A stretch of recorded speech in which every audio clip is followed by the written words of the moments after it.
तो दोस्तों, एक बार फिर से आप सभी दोस्तों का टॉपर्स तक चैनल में स्वागत करता हूं। दोस्तों, पिछले वीडियो में हमने हिस्ट्री का चैप्टर कुछ पढ़ा था और उसके बाद जो है हमने इस चैप्टर का भी, इस बुक का भी पावर ऑफ डिस्ट्रीब्यूशन, सत्ता की साझेदारी, वो भी चैप्टर पढ़ा था। आज हम सेकेंड चैप्टर पर चल रहे हैं, फेडरलिज्म पर चल रहे हैं। दोस्तों, फेडरलिज्म का मतलब होता है संघवाद। फेडरलिज्म का मतलब क्या होता है कि फेडरलिज्म का मतलब होता है संघवाद। अब संघवाद क्या है, कैसे है, उसके बारे में हम डिटेल से यहाँ देखेंगे और समझने की कोशिश करेंगे। लाइन बाय लाइन हम पढ़ते चलेंगे, समझते चलेंगे और कोई भी डाउट होगा तो उसे हम क्लियर करते चलेंगे। दोस्तों, केवल ये 10th क्लास का जो बुक है केवल 10th क्लास के लिए नहीं है। आगे जितने भी कंपटीशन है उन सारे कंपटीशन में यहीं से क्वेश्चन आते हैं। दूसरा, 11th या 12th या BA लेवल पर भी आप अगर पढ़ेंगे तो यहाँ से ही आपको सारी चीज़ें समझ में आएगा। दोस्तों, बिना टाइम को वेस्ट किए हुए हम चलते हैं कि संघवाद क्या है। दोस्तों, हेडिंग है व्हाट इज़ फेडरलिज्म। संघवाद क्या है, संघवाद से क्या समझते हैं, संघवाद किसे कहते हैं, ये सारी चीज़ें हम एक एक करके देखेंगे। दोस्तों, let us get back to contrast between Belgium and Sri Lanka that we saw in the last chapter.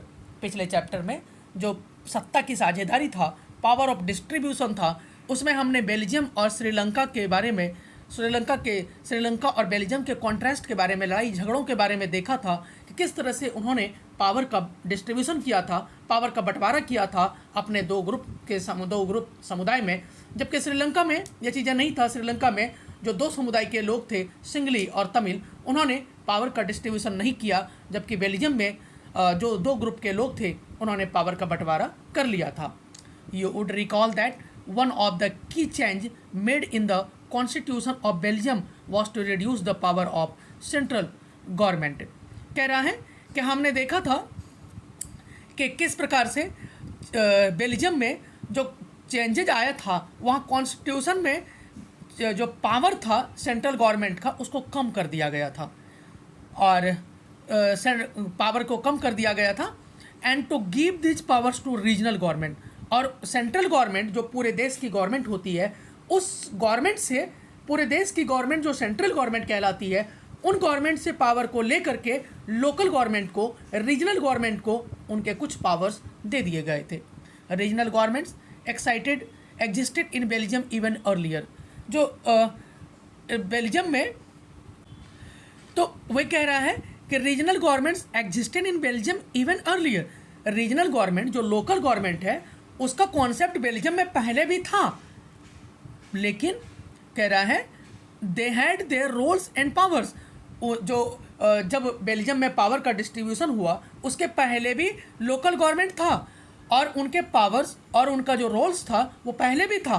But all these powers were given to these government and could be withdrawn by the central government. लेकिन उससे पहले जो power था उसमें central government को power था, अधिकार था कि वो लोकल गवर्नमेंट या स्टेट गवर्नमेंट से पावर छीन सकती है।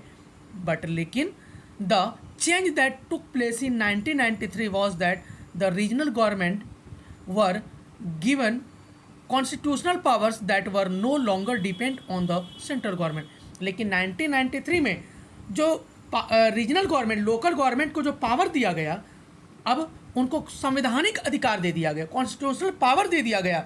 और अब किसी भी काम के लिए जो लोकल गवर्नमेंट होती है, जो गांव की गवर्नमेंट होती है, किसी शहर की अपनी गवर्नमेंट होती है, वो गवर्नमेंट सेंट्रल गवर्नमेंट पर बेल्जियम में डिपेंड नहीं रही।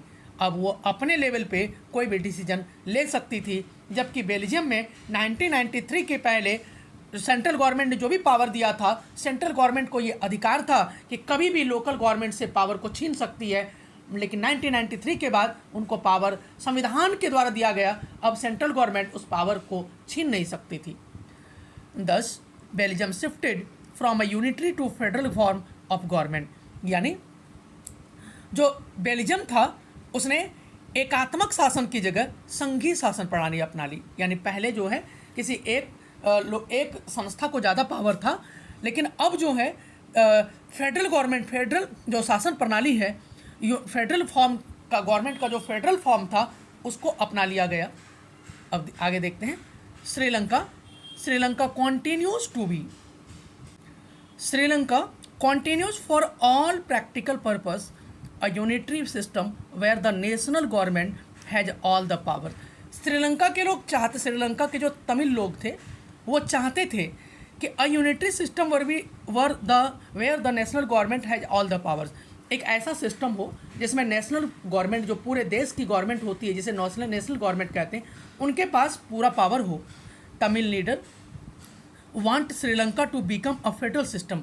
जो तमिल थे, तमिल और जो सिंघली थे वो तो पता है, बताया रखा है हमने।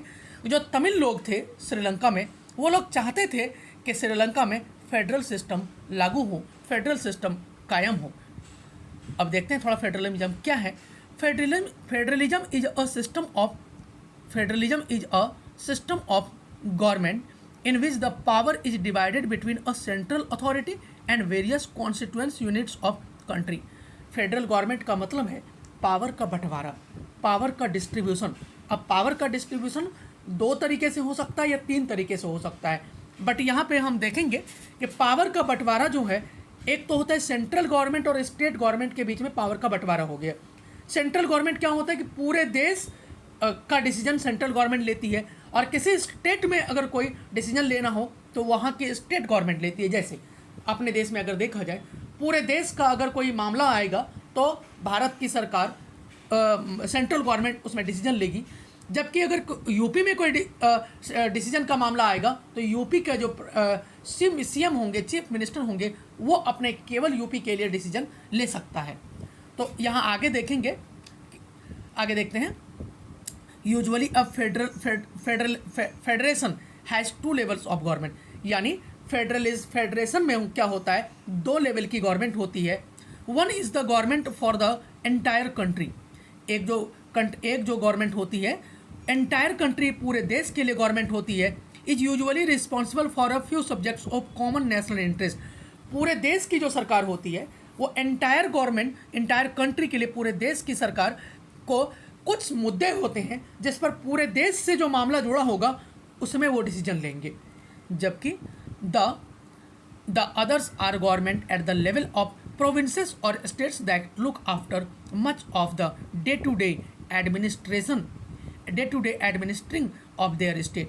यानी जो दूसरे प्रकार की गवर्नमेंट होती है जिसे स्टेट गवर्नमेंट कहते हैं, जिसे प्रोविंसेस कहते हैं, ऐसी गवर्नमेंट जो है अपने राज्य में डे टू डे जो दिन प्रतिदिन जो भी प्रशासन में जो भी समस्याएं आती है उसके बारे में उस राज्य की गवर्नमेंट डिसीजन लेती है, उस राज्य की गवर्नमेंट डिसाइड करती है कि हम अपने स्टेट में क्या डिसीजन लें और हम अपने स्टेट को किस प्रकार से आगे बढ़ाएं। Both these levels of government enjoy there powers independent of the other.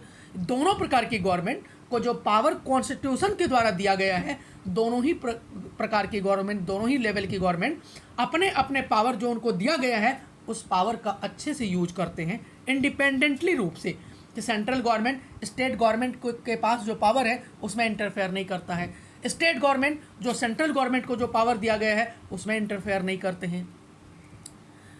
आगे देखते हैं दोस्तों, ये है एक दोस्तों ये वर्ल्ड का मैप है और वर्ल्ड के मैप को भी थोड़ा सा देख लेते हैं, आपको थोड़ा और आसानी हो जाएगा पढ़ने में, समझने में। दोस्तों ये जो है ये एशिया वाला पार्ट है, ये जो है ये एशिया वाला पार्ट है, ये यूरोप वाला पार्ट है, ये अफ्रीका वाला पार्ट है, ये नॉर्थ अमेरिका वाला पार्ट है, ये साउथ अमेरिका वाला पार्ट है, और यहाँ पे जो है ये ऑस्ट्रेलिया है। ये 7 कॉन्टिनेंट है, 7 महादेश है। थोड़ा सा इसमें देख लेते हैं ये क्या कहना चाह रहा है। कह रहा है क्या कह रहा है कि दाओ Only 25 of the world's 193 countries have federal political system। 193 country में 25 ऐसे देश हैं जहाँ पे फेडरल सिस्टम है, फेडरल सिस्टम है। Their citizens make up 40% of the world's population। पूरे विश्व का 40% जो पॉपुलेशन है इन्हीं 25 कंट्री में रहता है। Most of the large country of the world are federation, और जितने भी कंट्री हैं वो सारे जो है अधिकतर जितने दुनिया के अधिकतर जितने बड़े देश हैं वो फेडरल सिस्टम है, यानी संघीय कंट्री है। कैन यू नोटिस, कह रहा है can you notice an exception to this rule, कि आप इसका एक्सेप्ट मैप में इस रूल का एक्सेप्शन भी है, क्या आप उनको ढूंढ सकते हो? आगे देखते हैं। In this sense federation are contrast with unitary governments, कह रहा है केंद्रीय सरकार जो federation are contrast with unitary government, जो सेंट्रल गवर्नमेंट को कुछ खास करने का आदेश नहीं देती। सेंट्रल गवर्नमेंट जो है वो स्टेट गवर्नमेंट को बहुत कुछ करने का ऑर्डर नहीं देता। Under the unitary system either there is only one level of government of the sub units are subordinate to the central government। हाँ, तो कह रहा है कि फेडरेशन में क्या होता है कि सेंट्रल गवर्नमेंट और स्टेट गवर्नमेंट में कॉन्ट्रास्ट नहीं होना चाहिए, संघर्ष नहीं होना चाहिए अपने पावर के लिए। either there is only one level of government of the sub units are subordinate to the central government। Federation में क्या होता है कि एक तरीका तो होता है कि सेंट्रल गवर्नमेंट पूरे देश का डिसीजन ले और उसके अंडर में स्टेट गवर्नमेंट हो, जो सेंट्रल गवर्नमेंट ऑर्डर दे स्टेट गवर्नमेंट उसको फॉलो करे। यहाँ पे कह रहा है the central government can pass on order to provincial और लोकल गवर्नमेंट। सेंट्रल गवर्नमेंट ही क्या करती है, ऑर्डर पास करती है स्टेट गवर्नमेंट के लिए या प्रोविंशियल गवर्नमेंट के लिए। But in federal system the central government cannot order the state government to do something। यानी फेडरल गवर्नमेंट में क्या होता है कि सेंट्रल गवर्नमेंट स्टेट गवर्नमेंट को कोई भी काम करने के लिए प्रेशराइज नहीं कर सकता, दबाव नहीं डाल सकता। State government has powers to of its own for which it is not answerable to the central government. State government federation में क्या होता है कि स्टेट गवर्नमेंट के पास पावर होता है कि वो किसी भी काम को करने के बाद सेंट्रल गवर्नमेंट को जवाब दे या ना दे।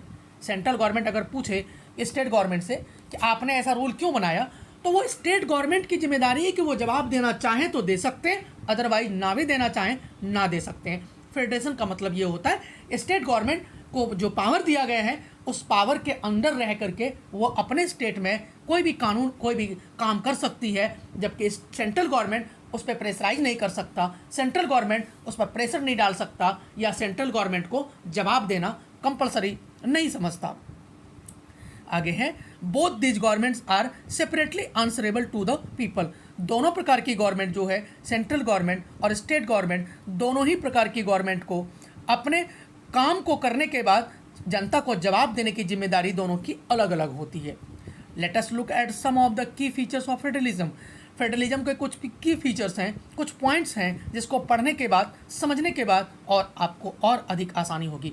फेडरलिज्म का मतलब क्या होता है, देयर आर 2 और मोर लेवल्स ऑफ गवर्नमेंट। फेडरेशन का मतलब होता है 2 या 2 से अधिक लेवल की government.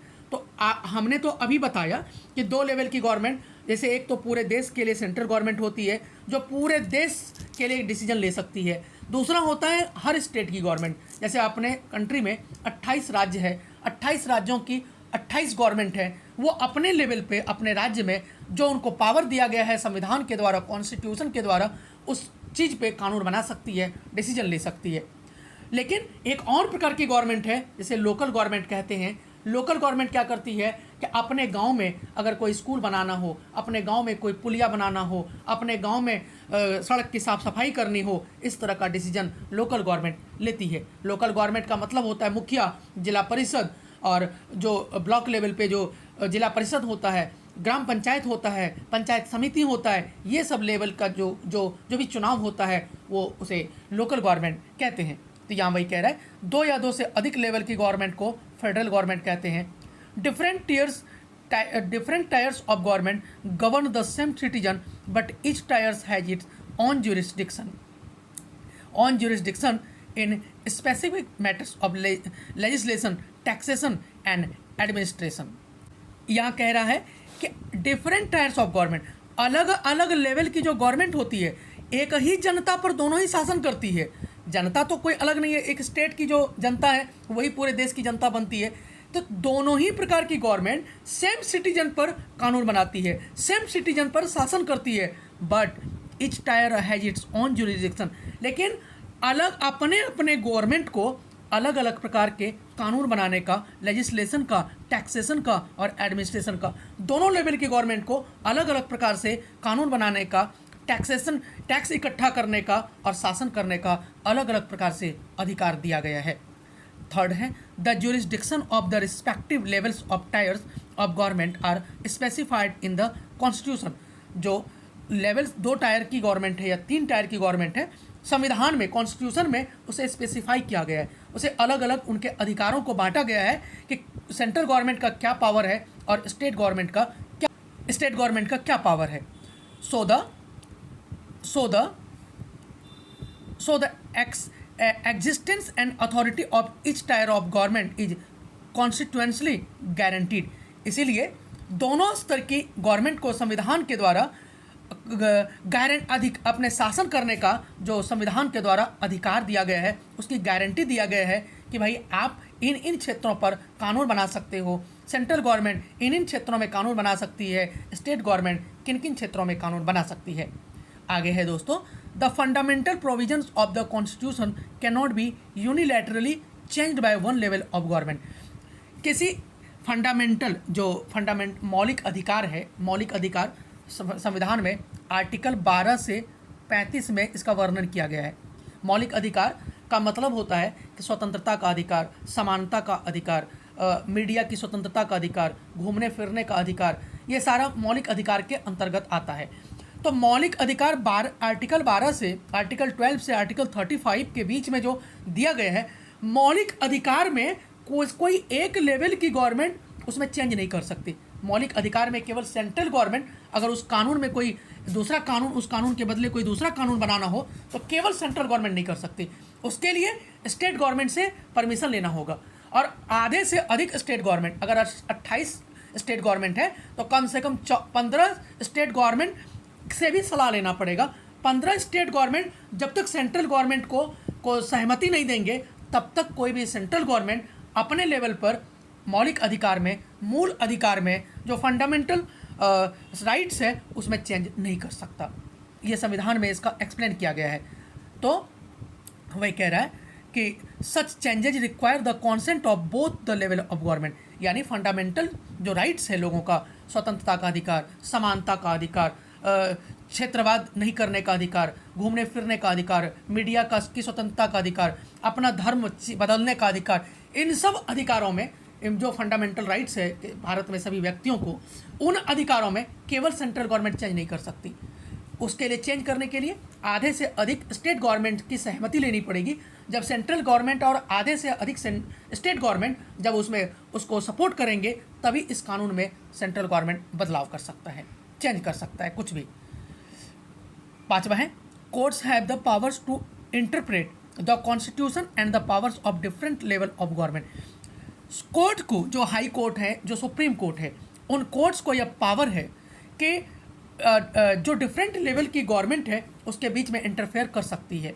The high court acts as an umpire of disputes arise between levels of government in the exercise of their respective power. High court को यह पावर है कि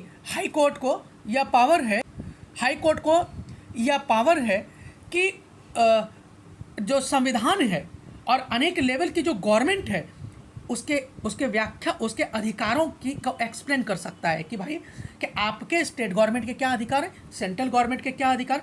जब 2 राज्यों में कोई विवाद हो जाए या सेंट्रल गवर्नमेंट और किसी स्टेट गवर्नमेंट में पावर को लेकर के कोई विवाद हो जाए, ऐसे कंडीशन में सुप्रीम कोर्ट ऐसे लेवल को देखती है और ऐसे लेवल में डिसीजन देती है, और सुप्रीम कोर्ट के द्वारा दिए गए डिसीजन को सेंट्रल गवर्नमेंट और स्टेट गवर्नमेंट दोनों को ही मानना पड़ता है। नेक्स्ट है source of revenue of each level of government are clearly specified to ensure its financial autonomy. जो रेवेन्यू लेवल है कि टैक्स कौन कहाँ वसूलेगा, कौन सा टैक्स सेंट्रल गवर्नमेंट वसूलेगा, कौन सा टैक्स स्टेट गवर्नमेंट वसूलेगा और कौन सा टैक्स लोकल गवर्नमेंट वसूलेगा, संविधान में इसका क्लियर रूप से व्याख्या किया गया है, एक्सप्लेन किया गया है, स्पेसिफाई किया गया है कि भाई इन इन क्षेत्रों में सेंट्रल गवर्नमेंट टैक्स वसूलेगा और इन इन क्षेत्रों में स्टेट गवर्नमेंट टैक्स वसूलेगा। अब से नेक्स्ट पॉइंट है, the federal system thus has dual objects. Federal system में दो प्रकार के ऑब्जेक्टिव्स है, to safeguard and promote unity of the country.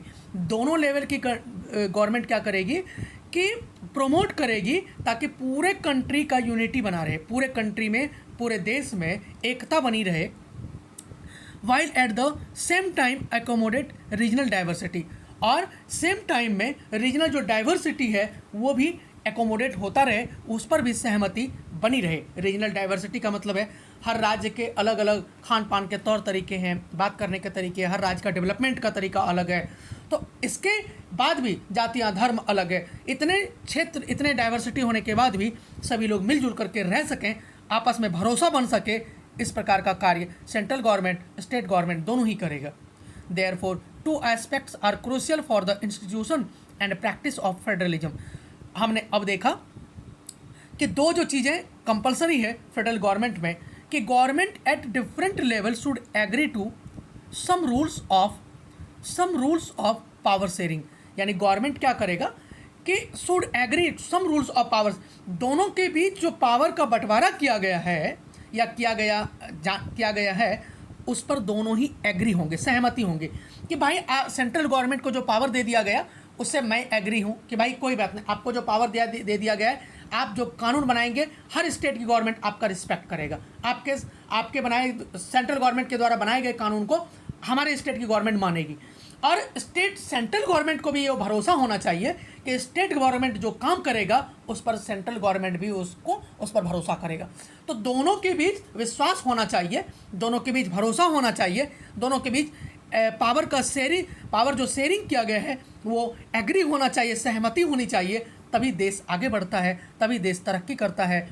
कह रहा है they should also trust that each would abide by it's part of the agreement. वही कह रहा है कि दोनों गवर्नमेंट को, या तीनों गवर्नमेंट को जो डिवाइड किया गया उनके बीच में जो पावर का डिस्ट्रीब्यूशन किया गया है उस एग्रीमेंट को दोनों के बीच में ट्रस्ट होना चाहिए, भरोसा होना चाहिए, उम्मीद होना चाहिए।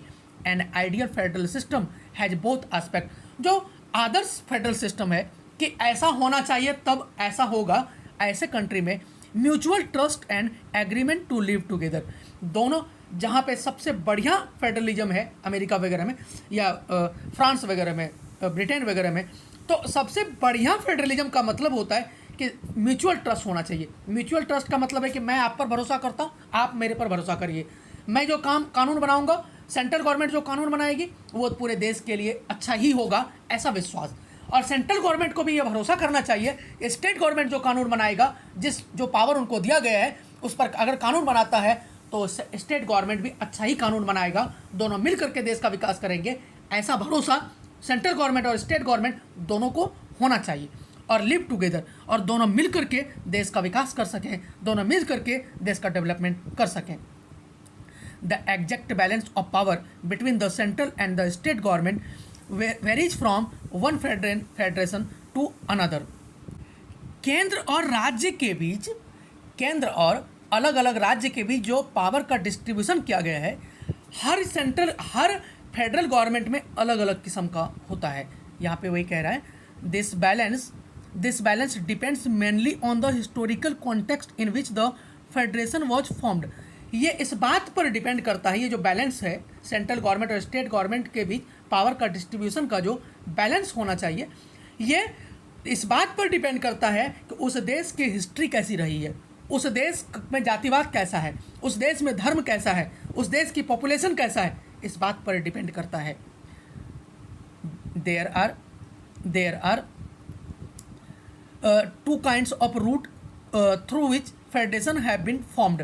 कह रहा है दो तरह से, दो रूट है फेडरलिज्म के गठन करने का, फेडरेशन के बनाने का दो तरीका है, दो तरीके से हम फेडरलिज्म को बना सकते हैं, गठन कर सकते हैं।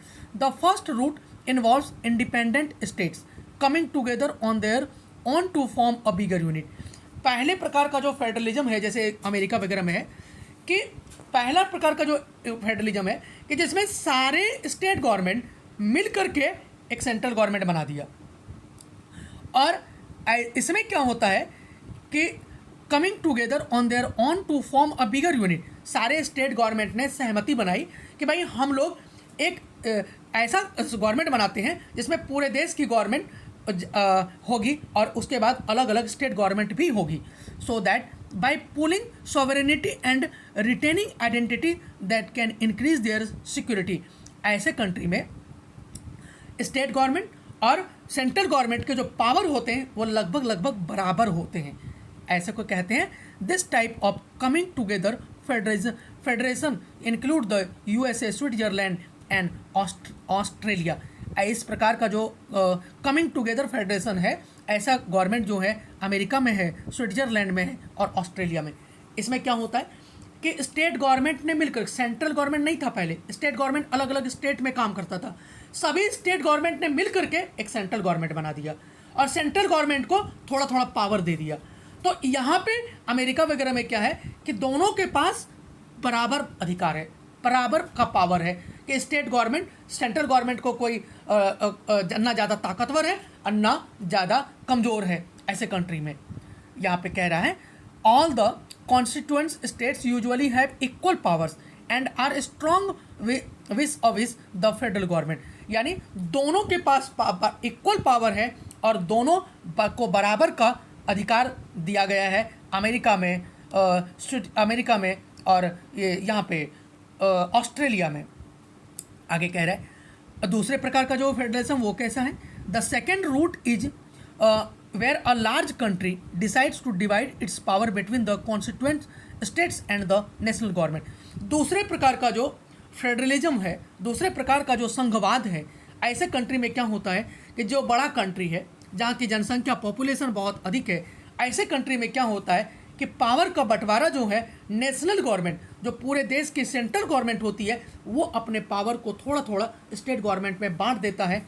लेकिन और ऐसा गवर्नमेंट कहाँ कहाँ है, ऐसा गवर्नमेंट जो है इंडिया में है, स्पेन में है, बेल्जियम में है, are examples of this kind of holding together federation. यानी ऐसा गवर्नमेंट जो है होल्डिंग टुगेदर, और होल्डिंग टुगेदर का जो कॉन्सेप्ट है वो इंडिया में है, स्पेन में है और बेल्जियम में है। यहाँ पे क्या होता है कि सेंट्रल गवर्नमेंट को अधिक पावर होता है। सेंट्रल गवर्नमेंट ने अपना देश चूँकि इतना जाति धर्म पर बटा हुआ था, तो ऐसा ना हो कि देश टूट जाए, ऐसे कंडीशन में सेंट्रल गवर्नमेंट ने थोड़ा थोड़ा अपना पावर जो है हर स्टेट की गवर्नमेंट को दे दिया, लेकिन फिर भी सेंट्रल गवर्नमेंट के पास ज़्यादा पावर होता है ऐसे कंडीशन में होल्डिंग टुगेदर में। In this second category, the central government tends to be more powerful with state। यानी जो होल्डिंग टुगेदर फेडरेशन है उसमें सेंट्रल गवर्नमेंट को बहुत ज़्यादा पावर होता है और वो कभी भी जो है स्टेट गवर्नमेंट में कोई भी कानून बना सकता है। वे हालांकि ऐसा बनाता नहीं है, जो पावर दिया गया है उस पावर उतना ही पावर का इस्तेमाल करता है, लेकिन ऐसा कर सकता है जहाँ पे होल्डिंग टुगेदर फेडरलिज्म है। Very often different constituent units of the federation have unequal power, some units are granted special power।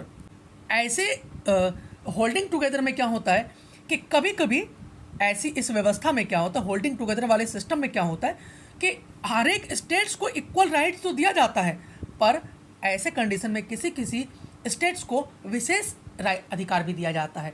जैसे हमारे देश में जम्मू कश्मीर को स्पेशल राइट्स दिया गया था, लेकिन हालांकि 2019 के बाद उनका जो स्पेशल राइट्स था उसे छीन लिया गया, लेकिन फिर भी जब पहले दिया गया था तो ऐसे कंडीशन में देखा जाता है कि किस राज्य की कंडीशन कैसी है और सेंट्रल गवर्नमेंट को ये पावर होता है कि किस स्टेट को स्पेशल पावर दिया जाए और किस स्टेट को नहीं दिया जाए, क्योंकि यहाँ सेंट्रल गवर्नमेंट को होल्डिंग टुगेदर वाले में सेंट्रल गवर्नमेंट को अधिक पावर होता है स्टेट गवर्नमेंट की अपेक्षा। दोस्तों थोड़ा सा हम यहाँ पे कुछ एग्जाम्पल दिया गया है, उससे थोड़ा भी और समझने में आसानी होगा कि some Nepali citizens were discussing the proposal on the adoption of federalism in their new constitution. Nepal का संविधान 2010 में बनकर तैयार हुआ, आपको पता है 2009 क्लास में अभी पढ़ाया था हमने कि नेपाल 2005 तक स्वतंत्र नहीं था, वहाँ राजा का शासन होता था। तो नेपाल 2010 में स्वतंत्र हुआ और वहाँ का संविधान बनाने के लिए भारत से लोग भेजे गए थे और 2010 के बाद वहाँ कॉन्स्टिट्यूशन बनाया गया और उसे लागू किया गया। तो नेपाल के लोग डिस्कस कर रहे हैं कि क्या नेपाल में क्या फेडरलिज्म को न्यू कॉन्स्टिट्यूशन में जो नया संविधान बनाया जाएगा या गया उसमें क्या फेडरलिज्म को शामिल किया जाए। This is what some of them said, कह रहा है यहाँ पर डिस्कस किया जा रहा है कि उनकी चर्चा जो है इस प्रकार की है कि देखते हैं क्या क्या चर्चा कर रहे हैं वो। खगराज, आई डोंट लाइक फेडरलिज्म। खगराज कहता है कि मुझे संघीय व्यवस्था पसंद ही नहीं है, फेडरलिज्म बिल्कुल पसंद नहीं करता हूँ मैं। It would lead to reservation of seats for different caste groups as in India. Federalism क्या होता है कि कुछ लोगों को स्पेशल राइट्स जो कुछ छूट दिया जाता है, जिसे आरक्षण वाला अधिकार कहते हैं। कुछ लोगों को हमारे यहाँ भारत में क्या होता है, हमारे यहाँ सीटों को रिजर्व करना पड़ता है। SC ST अगर जहाँ पे जनसंख्या SC ST की ज़्यादा है वहाँ SC ST के लोग कैंडिडेट को खड़ा करना पड़ता है। जहाँ पे महिलाओं की संख्या अधिक है वहाँ महिलाओं के कैंडिडेट को वुमेन कैंडिडेट को खड़ा करना पड़ता है। तो इस तरह का सिस्टम है। तो कह रहा है कि ऐसा हम नेपाल में पसंद नहीं करते हैं। आगे देखते हैं।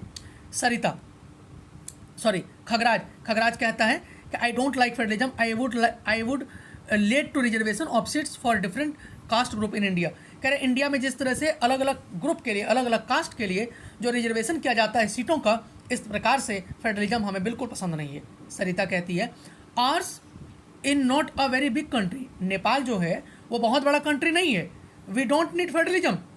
सरिता कहती है कि चूंकि इंडिया तो बहुत बड़ा कंट्री है तो वहाँ तो पावर का बंटवारा, सेंट्रल गवर्नमेंट पूरे देश को नहीं चला पाएगा, तो पावर का बंटवारा होना ही चाहिए। ये तो ऐसे ही कहने वाली बात है। एक किसी परिवार में 25-30 लोग एक साथ मिल करके रहते हैं और किसी परिवार में 2-3-4 परिवार मिल करके साथ रहते हैं। तो जहाँ 5 परिवार साथ मिल करके रह रहे हैं वहाँ तो एक व्यक्ति कानून बनाएगा तो 5 लोग मान लेंगे। लेकिन जहाँ 25-30 लोग एक साथ मिल करके रहते हैं, चाचा ताऊ के सब मिल करके परिवार रहते हैं, गाँव वगैरह में आज भी ऐसा ही है, तो वहाँ पे अगर एक दादाजी कानून बनाएंगे क्या पूरे लोग मानेगा? तो उसमें क्या होता है, जो बड़ा कंट्री है वहाँ तो पावर का, जो बड़ा परिवार है वहाँ तो पावर का डिस्ट्रीब्यूशन कई लोगों में होना ही चाहिए, तभी वो परिवार अच्छे से चल पाएगा, तभी वो कंट्री अच्छे से चल पाएगा। लेकिन जिस छोटे कंट्री है उस कंट्री में अगर पावर का डिस्ट्रीब्यूशन नहीं भी होगा तो एक ही लेवल की गवर्नमेंट ऐसे कंट्री को अच्छे से चला सकती है। वही सरिता कह रही है कि इंडिया बड़ा कंट्री है तो वहाँ तो पावर का डिस्ट्रीब्यूशन होना ही चाहिए, लेकिन नेपाल जो है छोटा कंट्री है, हमें फेडरलिज्म की कोई ज़रूरत नहीं है। आगे कहता है Babulal, I am hopeful that the Terai areas will get more autonomy if they get their own state government.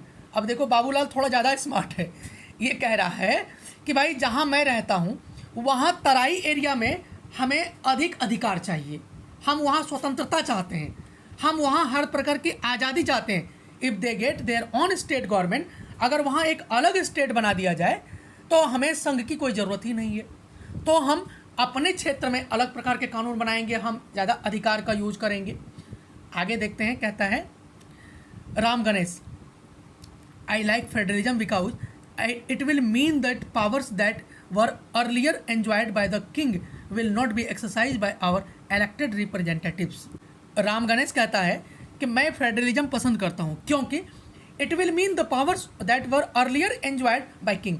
जैसे पहले राजा अपने पावर को इस्तेमाल करते थे, राजा अपने पावर का यूज़ करते थे, उसी प्रकार हमारे देश में जो चुने गए इलेक्टेड रिप्रेजेंटेटिव जिसको हम वोट देते हैं वो उसी तरह पावर का इस्तेमाल करेंगे।